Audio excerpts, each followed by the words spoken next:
Сайн бацгаана уу? Ингээд химийн 25 оныхоо нийт хэрэгслийн 31-ээс 35 дугаар тестийн тайлбарыг оруулъя. За 31.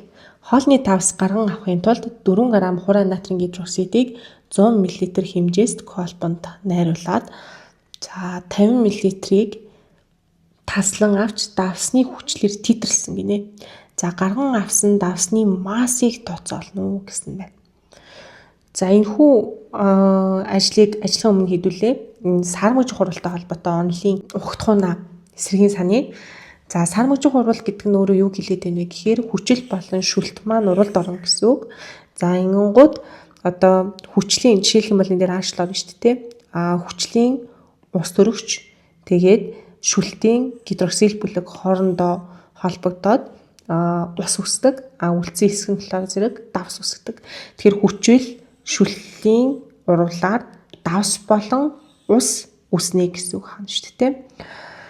За одоо тэгвэл титрлэлт гэж юу вэ гэдгээс хэрэг саны. Тодорхой ингээд концентрац нь мэдэгдэхгүй байгаа уусамлыг концентрац нь мэдэгдэж байгаа уусамлаар титрлэнэ гэсэн үг байхгүй юу? За жишээлх юм бол энийг бид нар юм чихэртэй цай гэж бодчихъя. Гэхдээ энд яг хичнээн хэмжээний чихэр орсон бэ гэдгийг бид нар мэдэхгүй байхгүй юу?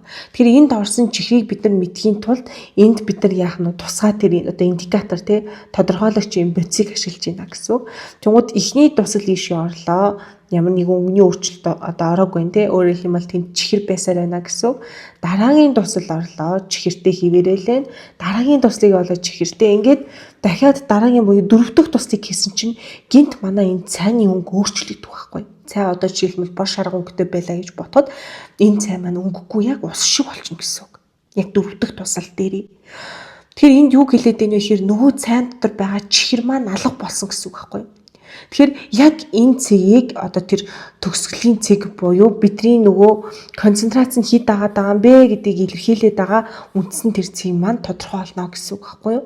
Тэгэхээр эндээс бид нэг дусал шингэн маань өөрөө нэг халбах чихэртэй тэнцүүгээд зөвлөд ботчих тийм ээ. Тэгэхээр дөрвөн тусал энд орсон юм чинь тухайн энэ цайн дах чихрийн агуулмж нь дөрвөн халбах гэсэн үг байхгүй. Тэгэхээр иймэрхүү байдлаар концентрац нь мэдэгдэхгүй байгаа уусамлынхаа концентрацийг бид нар мэдхийн тулд титрлэлтийг ерөөхдөө ашигладаг, титрлэлтийн аргыг ашигладаг гэсэн үг юм шүү дээ тийм. Энэхүү тестийг ажиллахад дараагийн хэдүүлэнгийн мэдэх ёстой зүйл бол стихиометрийн хууль ба молийн тооцоолол байгаа. Тэгвэл энэ дээр бид нар хэрхэн тооцоолох вэ гэхээр химийн урвалд орж байгаа болон үүсэж байгаа бодисын одоо массын харьцаанд тогтмол байдаг гэж үзнэ. N гэдэг маань бодисын хэмжээ ахны тийм үү. За жижиг m маань болохоор зэрэг бодисын маань масс байгаа. Том m нь бол бодисын молийн масс байгаа. Тэгэхээр массыг олохдоо бид нар яах нь бодисын хэмжээгээ молийн масстай үржүүлээд бидний яг тэр тухайн бодисын үндсэн масс нь гарч ирнэ гэсэн үг хаана шүү дээ тийм. За үүн дээр тулгуурлаад бодолтой бүгдээрээ хий. Натрийн гидроксид маань 4 г гэсэн. Уусамлын анхны эзэл хүн 100 мл гэсэн тийм ээ. За титрлэлтэнд бид нар 50 мл-ийг авсан. За одоо тэгвэл бүгдээрээ молийн массаа олчих тийм үү. За натрийн OH дээр 23 дээр нэмэх нь хүчил төрөгч маань 16, ус төрөгч маань 1 инхээр 40 г моль гарч ийн. За харин натрийн хлор дээр яах нь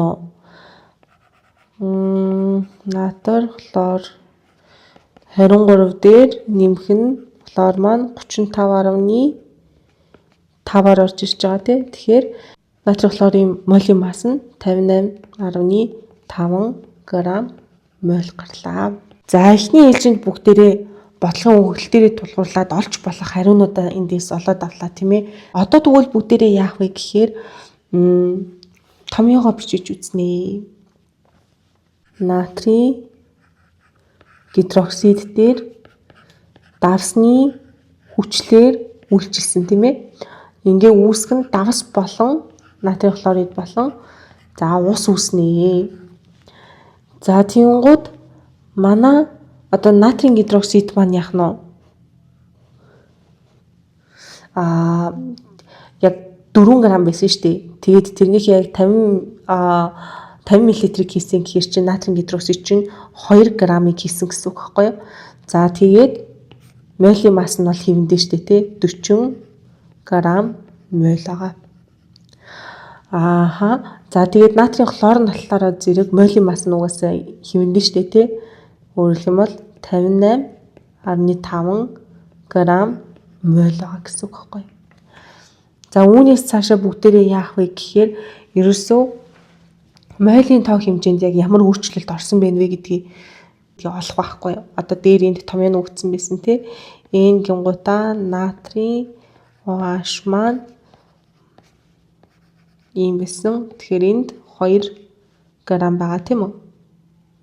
2 граммыг хуваах нь анх 40 грамм моль. Тэгэхээр энд 0.05 моль гэсэн үг. За тэгвэл энэ тоогоо бүгдээрээ натрийн OH-ийнхаа дээр нь бичээд өгчээ.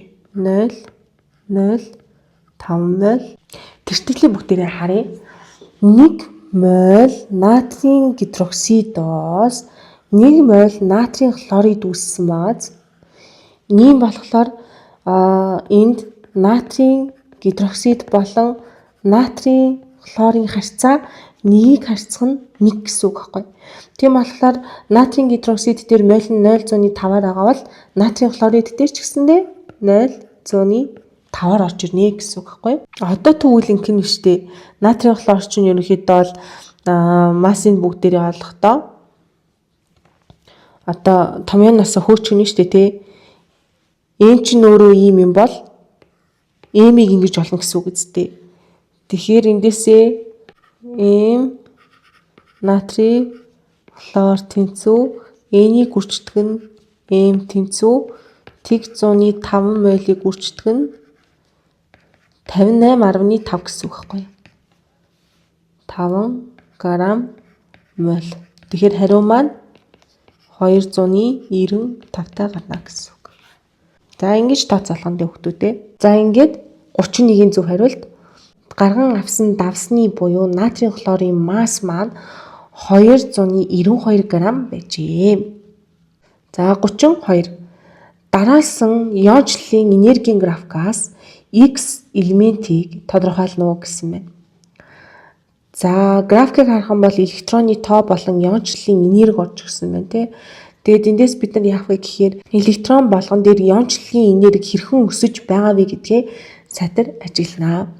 За юуны өмнө бүгдээрээ иончлалын энерги гэж яг юу хэлээд байгаа юм бэ гэдгээ сэргээж саны. За хий төлөвт байгаа сармаг атомуудын хамгийн гадна давхаргаас нэг электроныг тасалж авахд шаардлагатай хамгийн бага энергийн хэмжээг иончлалын энерги гэж нэрлэдэг. Тэгэхээр гадна талын электроноос яг нь ерөөсөө нэгийг салгаж авах үеийн доод энергийн хэмжээ авах юм шүү дээ. За тиймгүүд энд маань яаж ийн вэ гэхээр тухайн одоо тэр ион маань сармаг байгаа. Тэнгүүд тэндээс нэг электроныг нь гаргаад авчна гэдэг маань тухайн одоо тэр ион маань эрэг цэнхтэй болно гэсэн үг. Тэгэхээр атомыг эрэг цэнхтэй болгоход шаардлагадах одоо тэр зарцуулагдах энергийн хэмжээг иончлалын энерги гэж хэлж байна гэж ойлгож болно. За тэгээд иончлалын энерги нь үе болон бүлгийн дагуу хэрхэн өөрчлөгддөг вэ гэдгийг энэ хүү одоо таблет дээр оруулж өгсөн байна тий. Одоо үеийн дагуу баруун тийш хөдлөх тусам иончлалын энерги ихсдэг. Бүлгийн дагуу дээшлэх тусам иончлалын энерги ихсдэг байна. За яагаад вэ гэхээр үеийн дагуу баруун тийшээ цөмийн цэнэг нэмэгдэж байгаа тий. Өөрөлдөх юм бол цөм доторх протоны тоо олширно гэсэн үг байхгүй юу? Тэгээд атомуудынх нь радиус нь жижигэрдэг. Тэгэхээр атомын радиус жижигэрнэ гэдэг маань өөрөө гадаад бүрхүүлийнхээ электроныг хүчтэй татна гэсэн үг байхгүй юу? Яг тэгэхээр зайн ойрхон болчихж штэ тий. Тийм учраас гадаад бүрхүүлд байгаа электроныг татаж авахын тулд их хэмжээний энерги зарцуулна гэсэн үг байхгүй юу? За одоо тэгвэл бүгдээрээ иончлалын энерги хэрхэн өөрчлөгдсөн байгааг ажиглая. За хамгийн ихэнд болохоор энд яг 4 электрон ийм жигд өсөлттэй байгаа зү тий. Ингэж өсрэлттэй биш байгаа зү өсрэлт уналтай биш байгаа тийм үү? Тэгэхээр энэ маань өөрөө юуг илэрхийлээд байна вэ гэхээр яг гадна давхраад байгаа 4 электроныг одоо жигдэхэн ийм хүчээр авсан гэсэн үг байхгүй юу? Тэгэхээр эндээс бүгдээрээ ямар гаргалгаа хийх вэ гэхээр уг одоо элемент маань гадаад давхрандаа 4 ширхэг электронтой байна гэсэн үг. За тэгвэл бүлгийн дугаар нь мөн яг нь 4-р бүлгийн элемент гэсэн үг байна шүү дээ. За одоо электроны үсрэлтийг харах юм бол энэ хараа яг 5 дахь электрон дээрээ энергийн түвшин маань яочлын энергийн түвшин маань нэмэгдсэн байгаа зү. Өөрөөр хэлэх юм бол тухайн энэ нөхөр маань за ингээд цөм байла 1 2 3 байла гэж бодоход гадаад энэ электроноо алдахтаа амархан алдах нь шүү дээ. Гэтэл энэ цөм болон 2 дахь бүрхүүл цөм болон эхний бүрхүүл эдгээрийн зайн хоорондоо улам ойртож байгааз тийм болохоор электронууд татах хүч нь нэмэгдэнэ гэсэн үг. За тиймгүүд эхний энэ гадаад бүрхүүлд байгаа электроныг маш амархан ингэж жигдхэн өсөлттэйгээр электронуудыг суулж авч исэн бол одоо дотоод бүрхүүллүүгээ буюу 2 дахь бүрхүүллүүгээ ороход илүү их энерги зарцуулах шаардлагатай гэсэн үг байхгүй. Тийм болохоор энд ийм өсөлт явагдсан байна гэж ойлгож болно. За тэгэхээр хөнгөн цагааны электроны өсрэлт нь яах нь хөнгөн цагаан чинь өөрөө 3 дугаар одоо бүлэгт байна шүү дээ. Тэгэхээр 3-аас 4 рүү өсрөн гэсэн үг. 5 тагаа учраас 5-аас 6 руу өсрэлтийн энд 6 тагаа учраас 7 руу өсрэлтийн энд 7 тагаа учраас 8 руу өсрэлтийн тэгээ манайхын хараа энд бүлэг 4 гэж орж ирж байгаа сте. Тэгэхээр 4-өөс гээд 5-аас 5 руу өсрэлтийн гэсэн үг. За тэгээд захиураа аваад үзэх юм бол энэ хараа гадаад давхрандаа 1 2 3 4 электронтой байгаа зү тий. Тэгээ яг энэ 4 электроныг бол жигдхэн утгаар ерөөхдөө бол цаашаага явуулчих нь шүү дээ. За тэгтэл яг дотоод давхртаа орж ирээд дотоод давхраа маань дотлын давхраа маань ерөөхдөө бол 8 электроноор хамгийн дотор талд нь 2 электроноор дүрж байгаа шүү дээ. Тэнгуутаа яг 8 ширхэг электронтой байна гэдэг нь одоо энэ дээр та таа. 1 2 3 4 5 6 7 8 ширхэг электронтой байна гэдэг маань уг одоо хэсэг маш тогтвортой байна гэсэн үг байхгүй. Тийм учраас электроноо барагтаа алдахгүй тэр электроныг салгаж авахын тулд өндөр хэмжээний энерги зарцуулна гэсэн үг. За ийм учраас түрүүний багшийнх нь хэлсэнчлэн яг энэ хэсэг дээр ийм өсрэлт явагдсан байна гэж ойлгож болно. За 4-р электроны дараа иончлалын энерги утгад том өсөлт байгаа учраас ойлгомжтой тий гадаад бүрхүүлийнхээ электронуудыг алдаад тэгээд яг дотоод бүрхүүл дээрээ электроны өсөлт явагдана. Тийм учраас гадаад давхраа 4 электронтой гэж яг энэ өсрэлтийнхээ дагуу энэ 4 электрон гадаад давхрааныхаа гэдгийг харчихна. Ингээд энэ маань захиур ахны. За 33 Гальваны хэлхээгээр хэмжсэн потенциал утгад үндэслэн металлын идэвхийн энийг тодорхойлж аль нэг анодын хагас сурвалжийг сонгоно гинэ.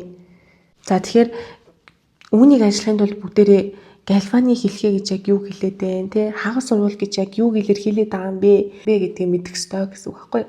Гальваны элементийнхээ бүтцтэй танилцж. Тэгэхээр химийн урвалын энергийг цахилгаан энерги болон хувиргадаг төхөөрөмжийг Гальваны элемент гэж нэрлэдэг. Бидний хамгийн сайн мэдэх Гальваны элемент бол мэдээж батарей ахна шүү дээ. За тэгвэл батарейг та бүхэн маань мэдж байгаа нэг талдаа эрэг цэнхтэй нөгөө талдаа сөрөг цэнхтэй байгаа. Тэгэхээр тэр эрэг сөрөг цэнгийн тань сөрөг цэнхтэй хэсэгт нь анод буюу эсэлдэлт байнга явагдаж байдаг хэсэг, катод буюу эрэг цэнхтэй ангижрал байнга явагдаж байдаг хэсэг байна гэсэн үг юм шүү дээ. Тэгэхээр анодын хэсэг дээр электроноо алдаж байхад катодын хэсэг дээр электроныг авдаг гэсэн үг.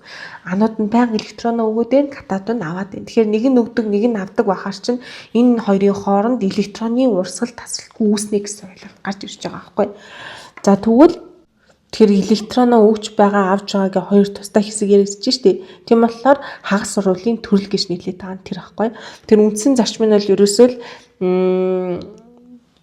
за энэ хэдий чиний гэж орж ирнэ те. За хэдий чиний сөрөг байна. Тухайн металл цахилгаан химийн хувьд идэвхтэй байна гэсэн үг. Тэгээд хэлхээний потенциалын хувьд хоёр металлын потенциалын зөрүү их байх тусмал одоо хүчтэй өндөр байна гэж ойлгож болно. За тэгээд багш нь дахиад хэлье. Анод гэдэг бол электроныг өгөх дуртай. Одоо энд харагдаж байгаа шин тий. Катод гэдэг бол электроныг авах дуртай ийм одоо хэсэг байгаа. Тэгэхээр тухайн одоо батарейг цаганд ч юм уу ямар удирдлаганд ч юм уу тий ямар нэгэн зүйл үүсгэхэд тэнд ерөөд бол холбоос бий болно да. Тэгээ энэ холбоосын дүнд нөгөө анодоос электрон маань сураад тэгээ катод руугаа ерөөд шилжих юм электроны урсгал үүснэ гэсэн үг. Тэгэхээр энэ электроны тасралтгүй гүйх тэр хөдөлгөөнийг л цахилгаан гүйдэх гэнгээл ойлгочих хэрэгтэй. За одоо тэгвэл бүгдээрээ шууд зурган дээр ажилланаа. Эхний ээлжинд идэвхгүйгээсээ идэвхтэй илүү шилжүүлнэ гэсэн үг хань шүү дээ. Тэгмээд энд яаж ийн вэ гэхээр цайр зис хоёрын аль нь илүү өндөр идэвхтэй байгаа вэ гэдгийг үзнэ. Тэгэхээр цайр маань зисээсээ илүү өндөр идэвхтэй байгаа. За ийм. За дараагийн зураг дээр төмөр болон зисийг оруулж өгсөн байна. Тэгмээд энэ дээр яаж ийн төмөр маань мэдээж зисээсээ өндөр идэвхтэй байгаа. Одоо тэгвэл хамгийн идэвхгүй байгааг нь бид нар ерөөхдөө бол зисээрээ сонгоно нь шүү дээ. За зис урд нь байгаа гэхээр энэ дөрвийн нэг нь зөв гэсэн үг. Энэ худлаа гэсэн үг. Одоо төмөр урдаа юу, цайр урдаа юу гэдгийг мэдхийн тулд бид нар энд байгаа уг утга өндөр байх тусмаа л металл маань идэх өндөртэй байна гэж ойлгочих заяа. Тийм болохоор 1.1 нь 0.78-аас өндөр учраас цайр маань төмрөөсөө илүү өндөр идэвхтэй. Хамгийн урталт нь цайр, тэгээд дунд нь төмөр бичигдэнэ гэсэн үг байхгүй юу? Тэгэхээр эхний энэ хоёрын өвдөлт буруу болчихж байна те. Тэгэхээр C болон D-ийн аль нэг нь зөв гэсэн үг. За C, D-ийн гээд хаашуугаа харангуут энэ хараа төмөр болон төмөр дээр ингээд хоёр сонголт орж ирж байгаа үстэй те. 2 нэмэхээсээ электрон тэгээд тиг болох юм уу? Эсвэл тгээсээ 2 нэмэх хасах болох юм уу гэдг нь сая нөгөө анод дандаа яадаг гэлээ тэрийгэ бодоод хийнэ гэсэн үг байхгүй. За тэгвэл электрон алдаж байгаа тэрхүү процессыг зөв зургалсан нь зөв тодорхойлт гэсэн үг. Тэгэхээр харах юм бол цар мөг байж агаад тэгээд яах нь хатуу төлөвөөсөө янчлагдаад буюу уусмал хэлбэрлүү шилжиж байгаа гэ 2 нэмэгтэй болно гэсэн үг шүү дээ. Тэгэхээр энэ хэсэг зөв гэсэн үг. За ингээд бүгдээрэнгийн 33 дугаар асуултын зөв хариулт D байлаа. За 34-ийг ажлая. 0.4 мол H2 ба 0.2 мол N2 хий тус бүрийг 10 кПа тогтмол даралт дотор савнд хийхэд тэнцвэр тогтов гинэ. Тэнцвэрийн системд 0.2 мол NH3 үүссэн бол тэнцвэрийн тогтмол Kp буюу хувийн даралтаар тооцоолсныг олоорой гинэ. N0 гэсэн хэсэг дээр анхны мол гэж авч үзэх нь байна.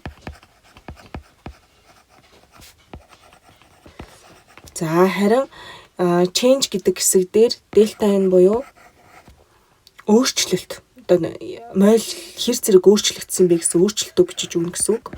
За хамгийн сүүлийнх нь болохоор зэрэг тэнцвэр гэсэн тийм ээ. Өөрөөр хэлэх юм бол бид нар энэ дээр эцсийн мойлоо бичиж өгнө гэсэн үг. Одоо тэгвэл бүгдээрээ хамтдаа өөрсдийнхөө бодлогот ерөөхдөө бол бичиж үзье тийм ээ. За анхны мойл нь H2 дээр энд 0.4 байсан гэж орж ирсэн тийм ээ. Тийм болохоор бүгдээрээ эндээ 0.4-гээ өччихнэ. За дараагийнх нь N2 дээр болохоор зэрэг 0.2 байна гэж үздсэн байна тийм үү. Тийм болохоор бүгдээрээ энд 0.2 гэдгээ өчнө. За NH3 бол үүсээгүй байгаа шүү дээ. Тэгэхээр анхных дээр байхгүй гэдгээр авна. За дараагийнх нь болохоор зэрэг өөрчлөлт. За өөрчлөлтээр болохоор зэрэг NH3 маань энд 0.2 мол гэдээ ороод ирсэн бааз. За тийм болохоор бид нар энэ өөрчлөлт дээрээ NH3-ыг харалтаа 0.2 гэж өччих байхгүй. За тэгэхээр энд 2 маань 0.2 ирсэн буюу 10 дахин буурсан байгаа дээ тийм үү. Энд 1 энд 3 гэсэн коэффициентүүд байна. Тэгэхээр 1 байх нь 10 гэхээр энд 0.1 энд нэмэгтэй орж ирнэ. Энд 0.1-тэй хасгаар хэрэгснээр зарцуулснаар орж ирнэ. Энд 3-тай гэхээр чинь яах нь 10 гэхээр 0.3 хасгаар орж ирнэ. Тэгэхээр тэнцвэрийн хувьд энд 0.4-өөс 0.3 гэхээр 0.1 үлдэнэ. За энэ 0.2-оос 0.1 гэхээр 0.1 үлдэнэ. За энд 0.2 гэхээр энд ингэж үлдэнэ. За ингээ хүснэгтэй бол бүгдээрээ бүгэллөө. Одоо тэгвэл цаашаа бодолтоо хийнэ. За бодолтоо хийхдээ бид нар яах вэ гэхээр хувийн даралтуудаа олж эхэлнэ гэсэн үг. За хувийн даралт. Энэ дээр агш нь P гэж тэмдэглэжээ. За хувийн даралтыг олохоос өмнө бүгдээрээ Далтоны хууль буюу хийн хувийн даралт гэж яг юу хэлээд байгаа юм бэ гэдгийг ойлгох хэрэгтэй. Альва хийн хувийн даралтыг олохдоо бид нар яах вэ гэхээр тийм тэнцвэрт байгаа мойлыг системийн нийт мойлд хуваасан харьцааг нийт даралтаар үржүүлсэнтэй тэнцүү байдаг гэсэн үг байхгүй. Өөрөөр хэлбэл мойлыг үрждэг нь нийт даралт, тэгээд хувийн даралт маань орж ирнэ гэсэн үг. Тэгэхээр яг энэ томьёоныхоо дагуу бид нар хувийн даралтыг хий тус бүр дээрээ олох юм бол нийт 0.4 молиоос 0.1 нь ус төрөгч байгаа шүү дээ, тий. Тийм болохоор 4-ний 1-ийг үрждэг нь за бид нарт энд 10 кПа тогтмол даралтад гэсэн байгаа учраас 10-таа үржүүлж чинь тэгэхээр 2.5-таа гарна гэсэн үг. За дараагийнх нь одоо энэ хоёрын хувьд болохоор зэрэг одоо 0 савнд байгаа 0.4 моль хийнээс яг 0.1 нь одоо азот байна гэсэн үг шүү дээ. Тийм болохоор 4-ний 1 болж гарч ирж байгаа хгүй. Тэгээ 4-ний 1-ээ 10 кПа-д үржүүл чинь буюу 10-таа үржүүлээд 2.5-таа гарч ирж байна. За тэгвэл сүүлийнх нь бүгдээр яах вэ гэхээр NH3-ийнхаа хувийн даралтыг олно гэсэн үг хана шүү дээ. За NH3-ийн хувьд болохоор зэрэг нийт 0.4 молиос 0.2 нь аммиак байгаа шүү дээ. Тийм болохоор одоо 4-ний 2 буюу хуваагдаад 2-ний 1 гэсэн үг. Тэгээ үржих нь 10 тэнцүү 5 гарна гэсэн үг. За одоо эндээс цаашаа бид нар яах вэ гэхээр Kp буюу даралтаар илэрхийлэгдсэн тэнцвэрийн тогтмолоо олно гэсэн үг байхгүй. За тэгвэл энэ яг юуг илэрхийлээд байна вэ гэхээр хий төлөвтэй байгаа бодисуудын тэнцвэрийг хувийн даралтаар ерөөхдөө тооцдог. Тэгвэл энэ дээр ямар асуудал гарч ирж байна вэ гэхээр одоо яг энэ хэсгийг анхаарах хэрэгтэй. Бүтээгдэхүүний хувийн даралтыг их бодисын хувийн даралтад хуваах бөгөөд гэж орж ирж байгаа. За тэгээд урд нь байгаа коэффициентуудыг заавал зэрэг болгон бичиж өгнө гэж байгаа байхгүй юу. За Kp нь 1-ээс их байх юм бол савнд бүтээгдэхүүн бодис маш их үүсээд их бодис бага үүснийг гэлтгэн гэсэн үг. Их бодис бага.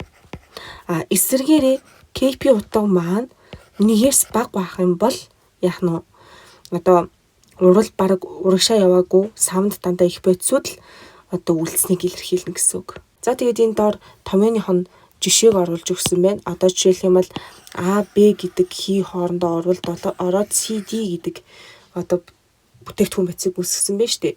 Тэнгууд энэ дээр C болон D-гийн хувийн даралтыг за C-ийн урд C гэдэг ийм коэффициент байгаа учраас тэрийг зэрэг төвшүүлээд оруулчих жоохгүй. Одоо жишээлбэл энэ чинь хоёртой тэнцүү бол энд PC-ийн 2 зэрэг гэсэн үг. За энд 3-та байх юм бол PD-ийн 3 зэрэг гэсэн үг гих мэтчлэн явнаа. За одоо тэгвэл бүгдээрээ үргэлжлүүлээд тооцоолоо хий. Бүтээгдэхүүний хувийн даралтыг их бодисд гэсэн шүү дээ. Манай бүтээгдэхүүн чинь NH3 шүү дээ, тий. NH3-ийн квадрат зэрэг. Тийм. Урдаа коэффициент нь 2-оор орж ирж байгаа. H2-ийн урдаа 3-таа учраас 3 зэргийг үрждэг нь N2-ийн N2 маань урдаа зэрэггүй юм шүү дээ. За яг хөө коэффициентийн 1 гэвчиж. За ингээд аваад үзэх юм бол NH3 маань 5-та тэнцвүүтэй 5-ын квадратыг хуваах нь 2.5-ыг 3 зэрэг төвшүүлээ үрждэг нь 2.5 гэсэн үг байхгүй юу? За ингээд бодоод үзэх юм бол 0 6 3 9-тэй таймлах юм бол ерөнхийдөө бол 0.64-тэй хариулт мал зүг болох нь дээ. Энд хариулт. За ингээд нэлээд ярвигтай бодлого байлаа тий. Эхлээд бид нар яах нь одоо анхны мойл за өөрчлөлт болон эцсийн тэр мойлоо тэмдэглэж өгнө. За түүнээсээ бид нар хөөгөөд хувийн одоо хий болгон дээрээ хувийн даралтаа олно.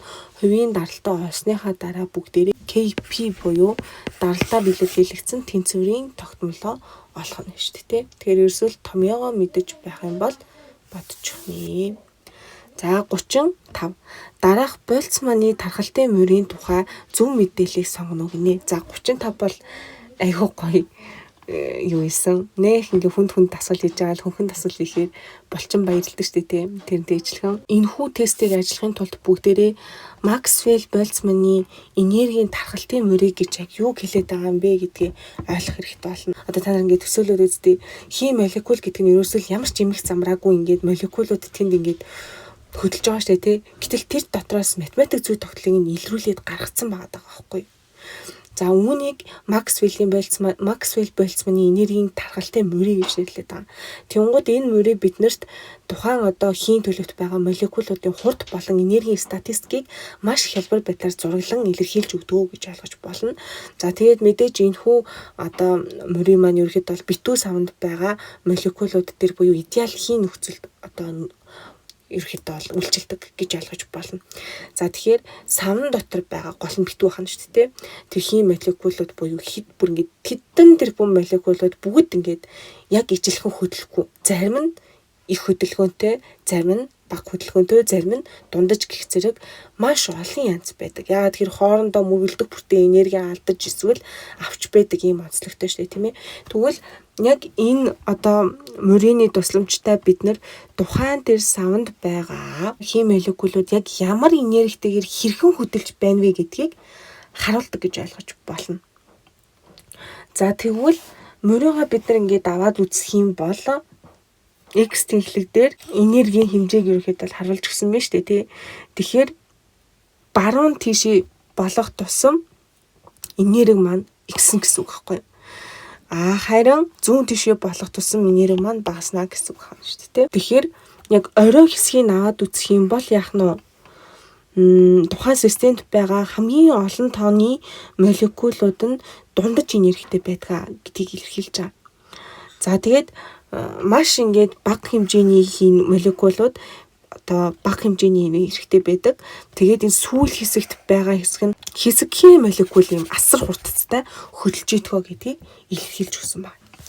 За одоо тэгвэл бүгдээрээ графикаа ойлгочихсон юм чинь дасгалаа ажиллая. За 35 дээр температур өгөгдсөн байна. Катализатор өгөгдсөн байна.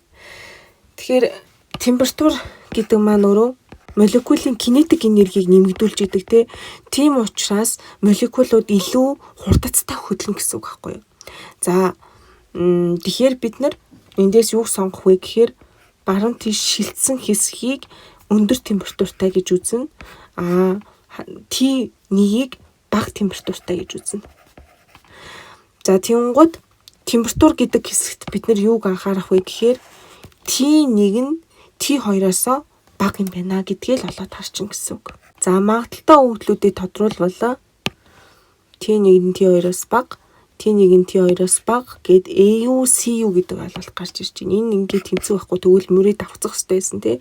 T1 T2-оос за BD2 л угаасаа хутлаа олчиж байгаа. За одоо катализатортай мó катализаторгүй мó гэдгийг ялах хэрэгтэй болчихж байна. За катализатор гэхээр гэхээр урвалыг хурдсагч болж өгч байгаа тий. Тэгээд энэхүү хурдсуурын гол одоо ажиллах механизм нь тухайн урвал явагдахад шаардлагатай босго энерги байгаа. Одоо заавал одоо тодорхой хэмжээний тэр энергийг зарцуулж иж тэр урвал явагдана. Өөрөөр хэлбэл идэвхжлийн энерги гэдэг тий. Тэгэхээр катализатор гэдэг маань тухайн урвал явагдах шаардлагатай идэвхжлийн энергийг ууруулах замаар урвалын хурдыг нэмэгдүүлдэг байхгүй. Одоо юу мэр чимдээ баг өртөхөөр хол зам туулна гэдэгтэй ижилхэн байхгүй. Маш бага энерги зарцуулаад тэр урвалыг явуулчихна. Тийм болохоор цагийг хэмнэн гэсэн үг хаана шүү дээ. Тэгэхээр эндээс бид нар юу гэж ойлгох вэ гэхээр ийших тусам энергийн хэмжээ нэмэгдэж байгаа шүү дээ. Тийм учраас EA2 гэдэг хэсэг бол катализатортай гэж ойлгогдоно. AE1 гэдэг хэсэг бол өндөр энерги зарцуулагдаж байгаа. Тийм болохоор энэ нь катализаторгүй гэсэн үг хаана шүү дээ. За тэгвэл яг зөв тохирсноо харъя. Катализатортой дээр бид нар EA2-ыг сонгох ёстой. За манай өгдөлгийн тарагдж байна. За катализаторгүй дээр бид нар EA1-ийг сонгох ёстой. Тэгэхээр зөв хариулт маань C болж өгч байна гэсэн үг. За тэгвэл 35-ыг ажилтаа бүгдээрээ ерөөсөөл Максвелл Больцманы энергийн тархалтын мөрийг яг юуг илэрхийлээд байгаа юм бэ те. За мөн дээрээс нь энэ температур болон катализатор гэдэг маань ургуулын хурдад хэрхэн нөлөөлдөг юм бэ? Температур ихсэх багасах үед катализатортай эсвэл үгүй үед одоо энэ тэ өгдөл хаашаа шилжих юм бэ гэдгийг мэдчихвэл хийхэд ерөөхдөө амархан гэсэн үг. За энэ хүртэл локустайгаа хамт байсанд баярлалаа. Бичлэгээ нэлээд оройтуулаад оруулж ирлаа. За тэгээд бэлтгэлд нь бүгдэнд нь амжилт. Bye.